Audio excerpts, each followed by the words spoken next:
हाँ बच्चों, उस दिन हमने आपको अलंकार के बारे में, अलंकार किसे कहते हैं, अलंकार के मुख्य दो भेद जो शब्दालंकार और अर्थालंकार होते हैं। शब्दालंकार में अनुप्रास और यमक और श्लेष को उस दिन हमने बताया था। अब आज हम चर्चा करेंगे अर्थालंकार। अर्थालंकार की परिभाषा भी हमने उस दिन बताया था कि जब अर्थ में चमत्कार होता है वहां पर अर्थालंकार होता है। अर्थालंकार में आपके कोर्स में उपमा, रूपक और उत्प्रेक्षा है। सबसे पहले उपमा अलंकार के बारे में हम आपको बताते हैं।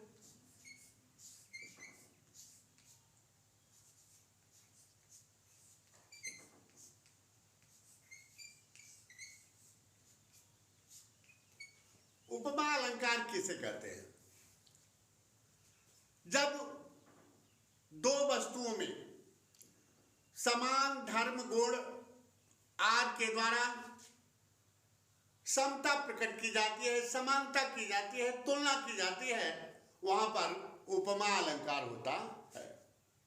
जहां दो वस्तुओं में समान गुण, समान धर्म आदि के कारण, समान लक्षण के कारण जब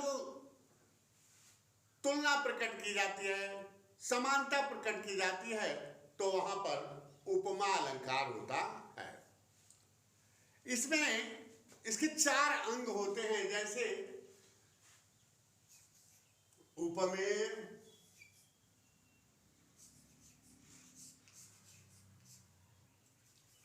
उपमान,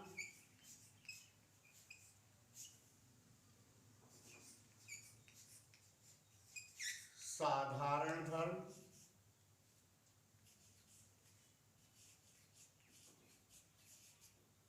वाचक शब्द।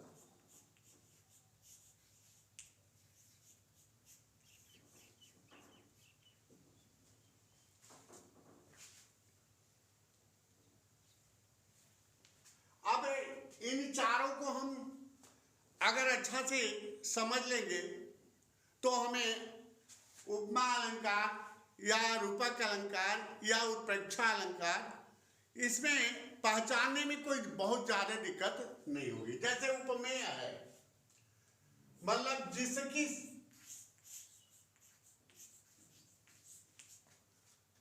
समानता प्रकट की जाती है।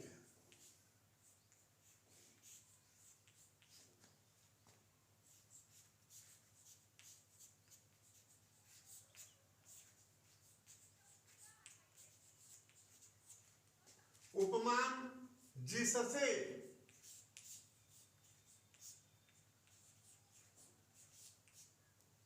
समानता की जाती है।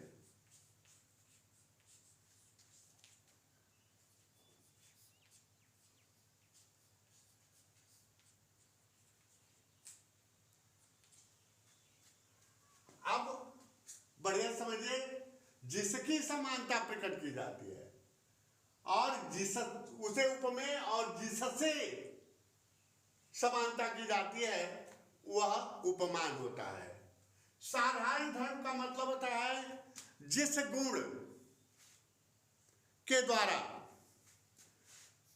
जिस गुण,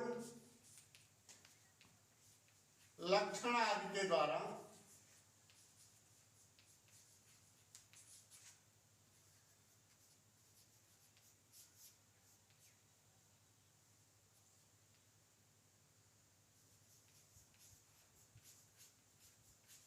समानता की जाती है, उसे वह साधारण धर्म। वाचक शब्द उपमा अलंकार पहचानने का एक तरह से आपके लिए एक ये ट्रिक भी है कि जिसमें उपमा अलंकार को हम कैसे समझेंगे। अगर जिसमें सम, समान, सरिस, सदृश,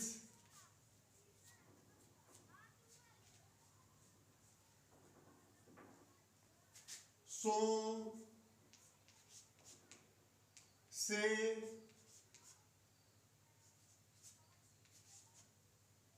होता है।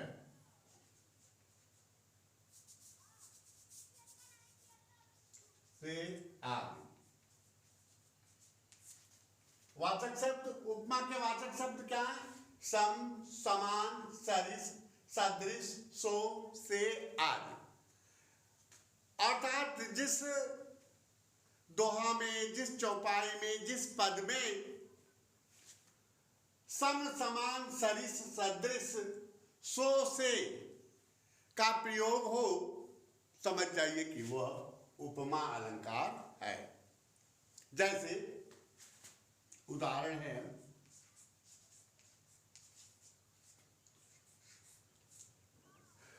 पीपर पात सरिस मन डोला।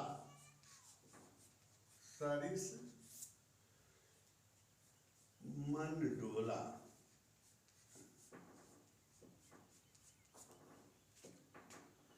अब देखिए, पीपर पात सरिस मन डोला। मन कैसे डोल रहा है? तो पीपर के पत्ते के समान डोल रहा है। अर्थात मन के हिलने की, मन के डोलने की को पीपर पात के सदृश, उसकी समता पीपर पात से की गई है। माने पीपर पात किस तरह से डोल रहा है? पीपर पात मन किस तरह से डोल रहा है? तो पीपर के पात के, पीपर के पत्ते की तरह से डोल रहा है। अथवा यहाँ सम, समान, सरिस, सदृश आदि जो वाचक शब्द है, इसमें देखें, इसमें सरिस वाचक शब्द है, इसलिए कौन अलंकार है?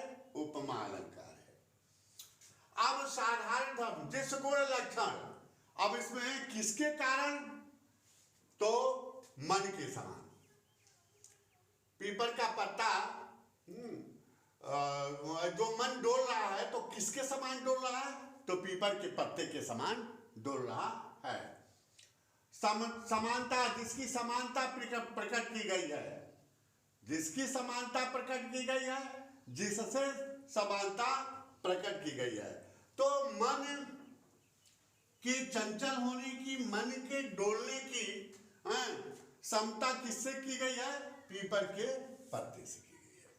अथवा यहाँ पर उपमा अलंकार है। अब उपमा अलंकार की परिभाषा आपको हमने बताया, जिस समान वस्तुओं के द्वारा दोनों वस्तुओं में सादृश्य स्थापित किया जाता है, समानता प्रकट की जाती है, वहां पर उपमा अलंकार होता है। पता है आपको, उपमान साधारण धर्मवाचक शब्द, यह हमने बता दिया। उपमेय कौन है? जिसकी समानता प्रकट की जाती है। उपमान किस क्या है? जिससे समानता प्रकट की जाती है। तो जिसकी समानता प्रकट की जाती है, वह उपमेय, और जिससे समानता प्रकट की जाती है, वह उपमान होता है। अगला अलंकार,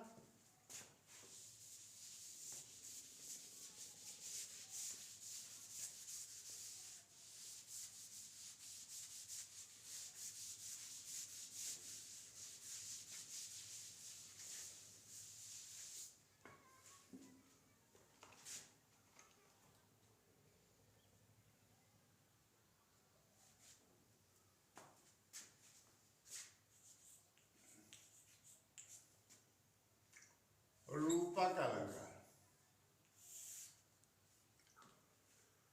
अब यहां पर जहां उपमेय में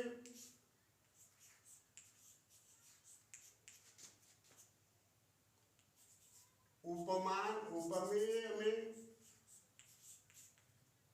उपमान का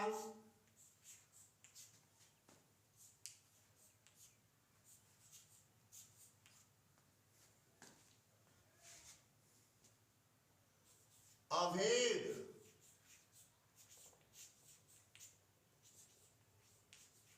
रूप प्रकट किया जाता है।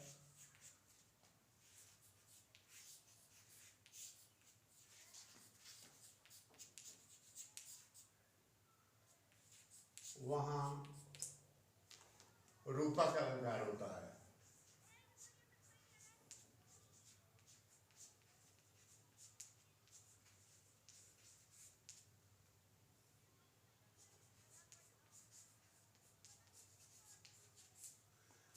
अतः जहां उपमेय और उपमान में अंतर नहीं महसूस होता है, उपमेय को उपमान, उपमान को उपमेय मान लिया जाता है, वहां पर रूपक अलंकार होता है। जैसे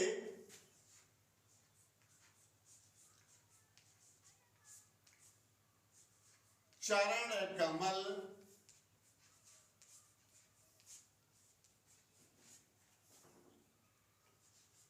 बंदौ हरिराई।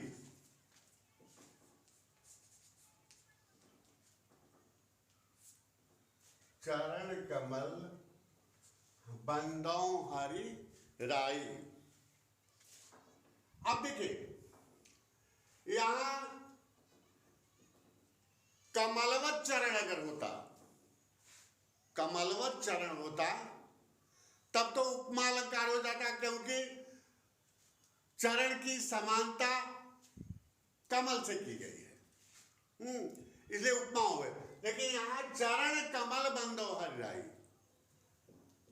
चरण और कमल में अभेद आरोप किया गया, कोई अंतर नहीं दिखाई दे रहा है, इसलिए यहां पर रूपक अलंकार होगा।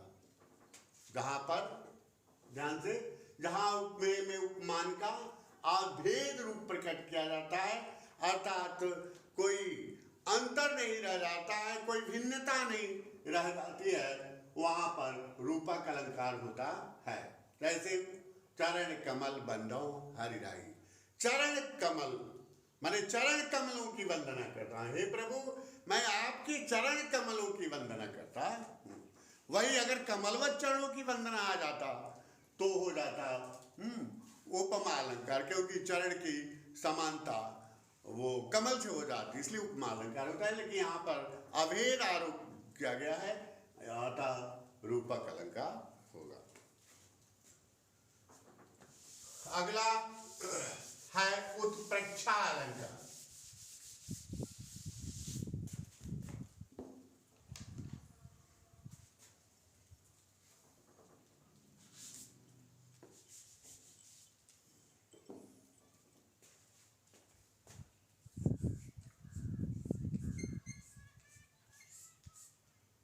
उत्प्रेक्षा अलंकार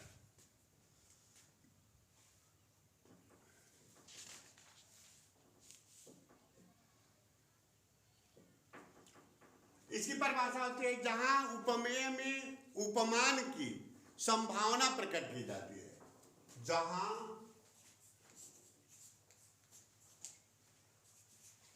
उपमेय में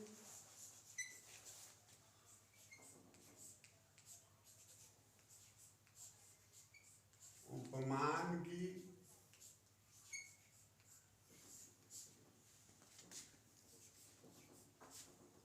संभावना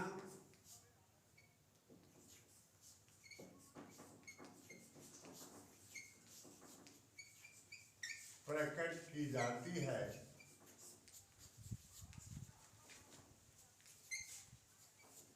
वहां उत्प्रेक्षा अलंकार होता है।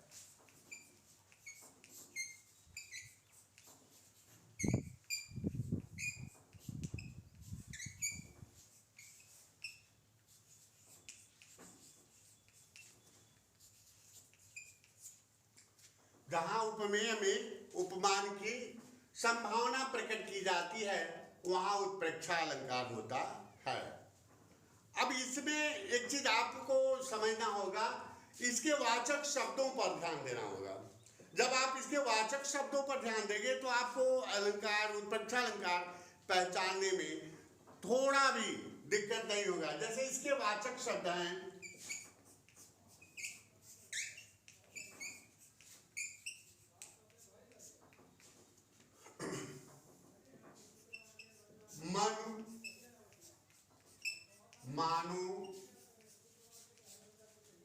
मानहु जन जानु जानहु।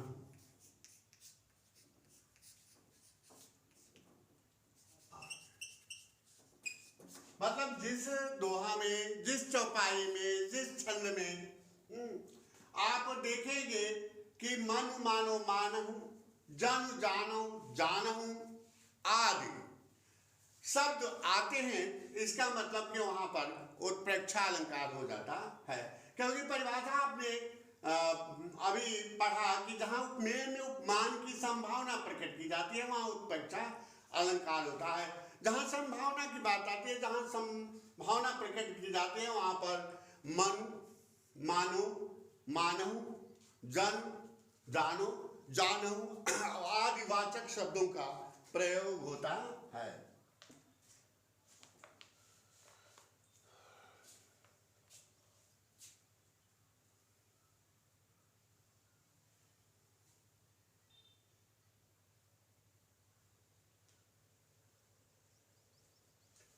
उभय बीच, जैसे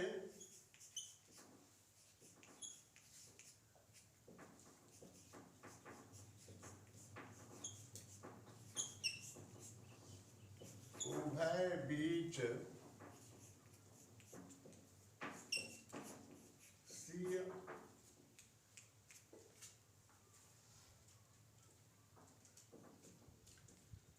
सोहत कैसी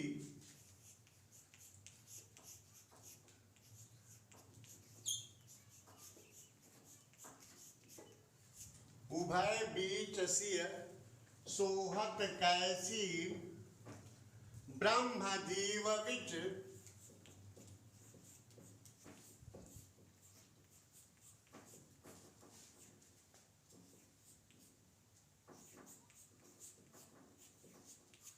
बिच माया जैसी।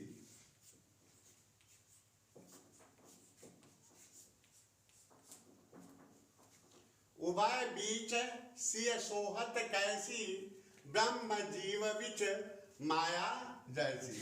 पर इसका मतलब है कि राम लक्ष्मण के बीच में सीता जी इस तरह शोभा दे रही हैं जिस प्रकार से जैसे ब्रह्म और जीव के बीच माया शोभा देती है।